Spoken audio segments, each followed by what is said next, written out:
अगर इनकी मंशा हो, दिल में कोई खोट ना हो, दिल में कोई छल कपट ना हो, तो क्यों नहीं पक्का कराया जा सकता?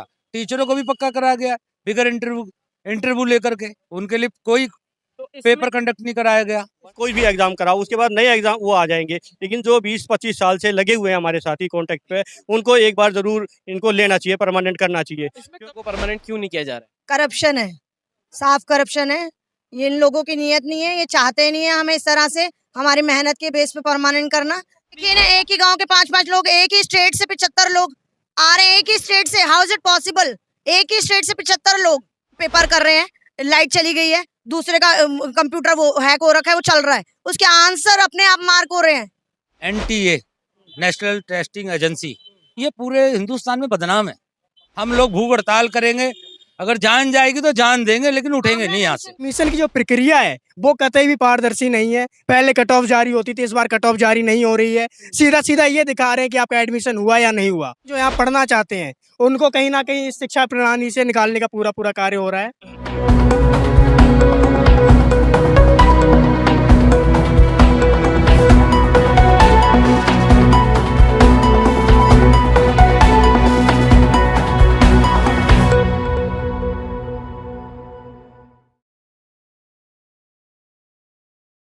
नमस्कार, मैं मोन्टू राजा, एंटी करप्शन इंडिया से स्वागत है आपका। इस समय दिल्ली यूनिवर्सिटी जो है, वहाँ तमाम जो कर्मचारी हैं दिल्ली यूनिवर्सिटी के, वो धरने पे बैठे हैं। 20 दिन से ज़्यादा का समय हो चुका है। सालों से लोग काम कर रहे हैं, लेकिन उन्हें परमानेंट नहीं किया गया है। अलग-अलग पोस्ट पे लोग काम कर रहे हैं। मेरे साथ मौजूद हैं अनिल जी, जो इस तमाम जो धरना चल रहा है और ये क्यों चल रहा है, कहाँ तक मामला गया है, जो वाइस चांसलर है या जो प्रशासन है वो क्यों नहीं सुन रहा है, तमाम बातों पे हम चर्चा करेंगे। अनिल जी, ये कितने दिन हो चुके हैं आप लोग? आज हमारे को धरने पे बैठे हुए 22वां दिन है सर। 22 दिन हो गए हैं। कितने पुराने एम्प्लॉयज हैं ये, और किस किस लेवल पे ये लोग काम करते हैं? डेजिग्नेशंस क्या क्या हैं? सर ये 15 साल, किसी को 20 साल, किसी को 10 साल, और अलग अलग डेजिग्नेशन पे। कोई लेबोरेटरी अटेंडेंट है इस टाइम, जो 600 को अब निकाला गया है, वो लेबोरेटरी अटेंडेंट और लाइब्रेरी अटेंडेंट है। एग्जाम और भी कंडक्ट हो रखा है सर, क्लैरिकल में भी हो रखा है, लेकिन उनका अभी एक पेपर और होना है, उनका अभी रिजल्ट अभी। हाँ, ये पीछे आपने लिखा है जैसे KNDMC ने गृह मंत्रालय द्वारा 4400 कॉन्ट्रैक्ट के जो कर्मचारी थे उनको पक्का किया गया है, जो पीला बोर्ड आपने लगाया है। तो इन लोगों को भी पक्का किया जा सकता है? हाँ बिल्कुल कराया जा सकता है। अगर इनकी मंशा हो, दिल में कोई खोट ना हो, दिल में कोई छल कपट ना हो, तो क्यों नहीं पक्का कराया जा सकता? टीचरों को भी पक्का कराया गया बिगर इंटरव्यू लेकर के। उनके लिए कोई तो इसमें पेपर कंडक्ट नहीं कराया गया। वन सिर्फ टाइम एब्जॉर्प्शन होना हाँ, जी, जिनको 20 से 25 साल हो गए हैं उनका भी वन टाइम एब्जॉर्प्शन होना चाहिए। एक बार इनको पहले लगा ले, उसके बाद आप लोग एनटीए करवाओ या डीटीए, कोई भी एग्जाम कराओ, उसके बाद नए एग्जाम वो आ जाएंगे, लेकिन जो 20-25 साल से लगे हुए हैं हमारे साथी कॉन्टेक्ट पे, उनको एक बार जरूर इनको लेना चाहिए, परमानेंट करना चाहिए। इसमें कमी किसकी आप देखते हैं? ये प्रशासन की कमी है सर, क्योंकि जब ये नए जवान लगे थे, 18 साल 20 साल के बच्चे लगे थे, उस समय पूरा टैलेंट था इनके अंदर, लिख भी सकते थे, पढ़ भी सकते थे, भाग दौड़ कर सकते थे। लेकिन आज 20 से 25 साल हो गए इनको काम करते हुए।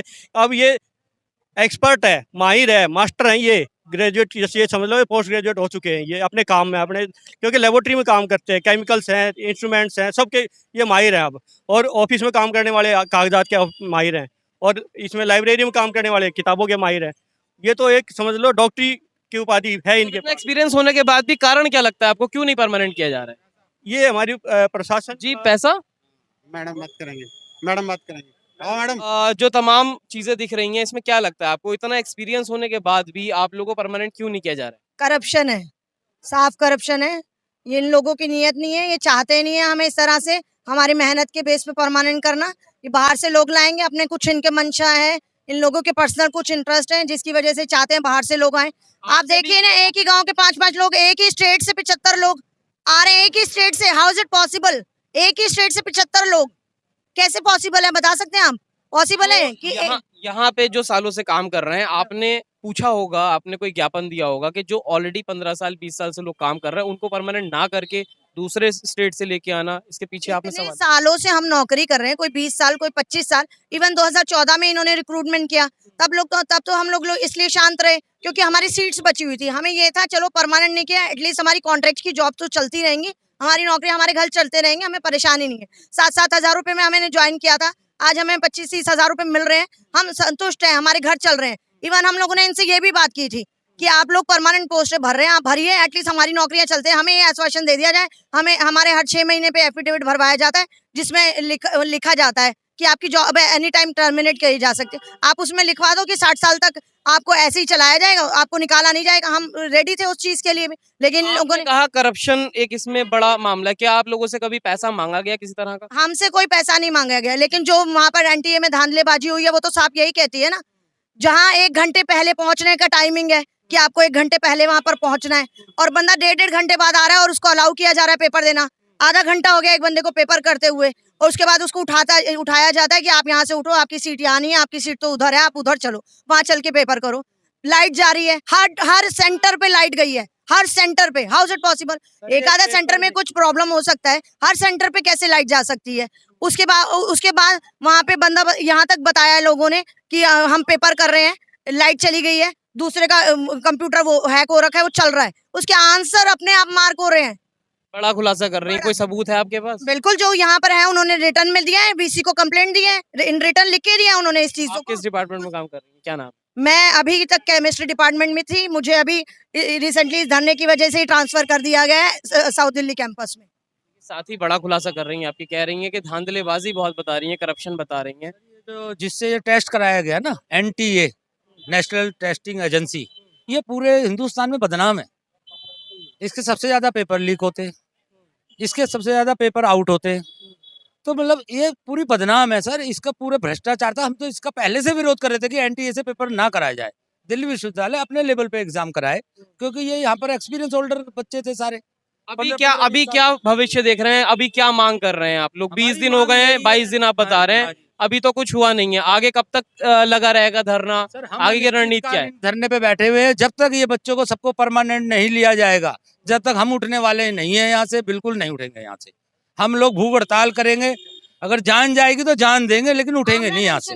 आमरण अनशन यहाँ नहीं उठेंगे, आमरण अनशन करेंगे, जो करना पड़ेगा वो करेंगे, लेकिन अब ये धरना तभी तक चलेगा जब तक हमारी मांगों को मान नहीं लिया जाता, चाहे अथॉरिटी जितनी मर्जी ढीठ हो जाए। हम भी ढीठ बैठे हैं, हम यहीं पर बैठे हैं। पीसी की तरफ से कुछ आश्वासन दिया गया कोई है? आश्वासन नहीं है। कमेटी गठित की गई थी जिसमें हमारी टीम, ये हमारी जो डुकू है, यूनियन है, वो गए थे लोग मिलने, वहां इन्होंने अपनी बातों को रखा। ये धांधलेबाजी है, ये सब गड़बड़ियां हुई हैं जो भी टेस्ट कराने में कराने में, तो इसको खत्म किया जाए, और जो बच्चे यहाँ काम कर रहे हैं उनके लिए सोचा जाए, उनके लिए कुछ किया जाए। लेकिन उन्होंने से कहा हम वीसी साहब से बात करेंगे, उसके बाद कुछ नहीं हुआ। ये बेचारे लाइब्रेरी के हमारे स्टाफ हैं, इन लोगों के परसों लेटर निकाल दिए गए, जिन लोगों को ज्वाइनिंग देनी थी उनको ज्वाइनिंग दे दी गई है, वो मेडिकल करा रहे हैं और अंदर जाके ज्वाइन कर रहे हैं, जबकि हम यहाँ स्टिल धरने पे बैठे हैं, और ये स्टिल चलेगा, ये रुकेगा नहीं, ये लड़ाई अब रुकेगी नहीं, किसी भी हालत में नहीं रुकेगी। कितनी संख्या होगी यहाँ पे यहाँ पर संख्या हमारी सर जो प्रभावित है इससे?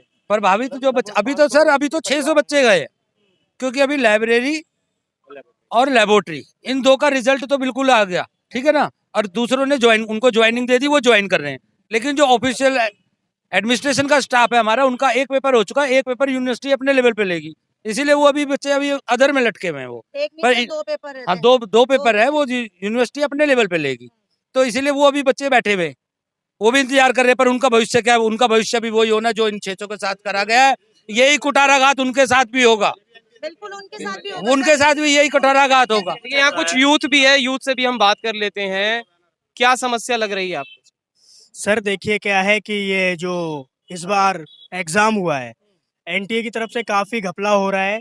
किसी स्टूडेंट्स का किसी का ज़्यादा नंबर है और दूसरे का कम है, तो कम वाले को एडमिशन दे दिया जा रहा है और जिसका ज़्यादा उसको एडमिशन नहीं दिया जा रहा है। तो ये चीजें आप जब बताते हैं तो कुछ संज्ञान लिया जाता नहीं लिया जाता? देखिए कौन है इसका दोषी, कौन किसको मानते हैं? कहीं ना कहीं ये पूरी प्रकार से जो यूनिवर्सिटी प्रशासन है, एनटीए, इसका दोषी वही है। और देखिए हमने काफ़ी टाइम पहले यहाँ अपनी बात रखी थी, आज हम दोबारा गए थे, हमें फिर से आश्वासन दिया गया है कि इन दिक्कतों को जल्द से जल्द सॉर्ट आउट किया जाएगा। लेकिन उस टाइम पीरियड तक बच्चा जो मेंटली परेशान होता है, ट्रॉमेटाइज होता है, इन सब का जिम्मेदार कौन है? बच्चे इतनी इतनी दूर से यहाँ पे एडमिशन लेने के लिए आ रहे हैं और उनको एक एडमिशन की जो प्रक्रिया है वो कतई भी पारदर्शी नहीं है। पहले कट ऑफ जारी होती थी, इस बार कट ऑफ जारी नहीं हो रही है। सीधा सीधा ये दिखा रहे हैं कि आपका एडमिशन हुआ या नहीं हुआ। कोई भी पारदर्शिता नहीं है एडमिशन प्रोसेस में इस बार। तो ये बताइए, ये जो आप भ्रष्टाचार का आरोप लगा रहे हैं तमाम दिल्ली यूनिवर्सिटी के जो चालक हैं एक तरह से उनके ऊपर, इसका भविष्य क्या है फिर?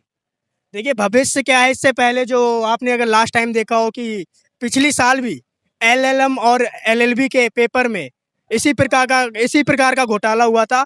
और इस बार फिर यही कोशिश की जा रही है कि जो एक तबके के छात्र हैं जो यहाँ पढ़ना चाहते हैं, उनको कहीं ना कहीं इस शिक्षा प्रणाली से निकालने का पूरा कार्य हो रहा है। और इसका जिम्मेदार पूर्ण रूप से मैं मानता हूँ प्रशासन और एनटीए। देखिए पूरी तरह से जो भ्रष्टाचार है उस हिसाब से बता रहे हैं 600 से ज्यादा लोग प्रभावित हैं फिलहाल, और आने वाले समय में बता रहे हैं अनिल जी हजारों की संख्या इसमें हो सकती है। तो तमाम जो है ये दिल्ली यूनिवर्सिटी के प्रशासन के ऊपर सवाल और निशान खड़े होते हैं, क्योंकि ज्ञापन देने के बाद भी कोई संज्ञान लेने को तैयार नहीं है, केवल आश्वासन ही मिल पा रहा है। तो इस पूरी चर्चा पे क्या सोचते हैं, क्या राय रखते हैं, कमेंट द्वारा जरूर साझा करें। अगली अपडेट के साथ आपके सामने फिर प्रस्तुत होंगे। नमस्कार। वापस तुमको लेना होगा, लेना होगा। वापस